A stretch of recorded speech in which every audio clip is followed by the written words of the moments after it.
And would you stop issuing passports to terrorists who can then cross over, the legitimate crossing over the frontier? As stated earlier, Mansour was killed not on crossing the Afghan-Pakistan frontier. I'm sorry to disagree, but this is smokescreen.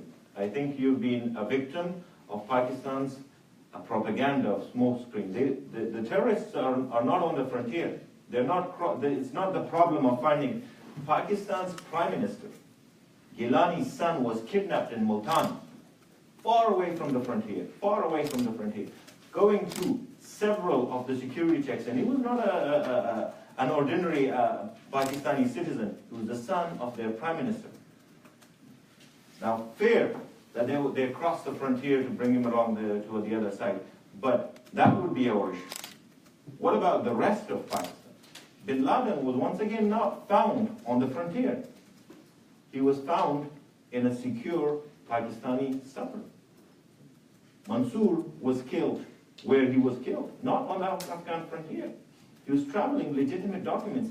These hospitals that I mentioned are not on the frontier, and they're also not in the ungoverned spaces. Those military grade, I don't know what is a civilian grade explosive, are not made in the frontier.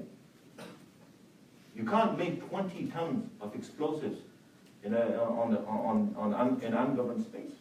There is systematic government, there is systematic military sponsorship of terrorism. All we ask our dear neighbor is to help us help you. Let's strengthen a strong civilian government in Pakistan. Let's end Pakistan's military occupation of these poor people who are suffering. And let's create a stable region, not just for us, but for the world. Look, Pakistan was built on the name of Islam.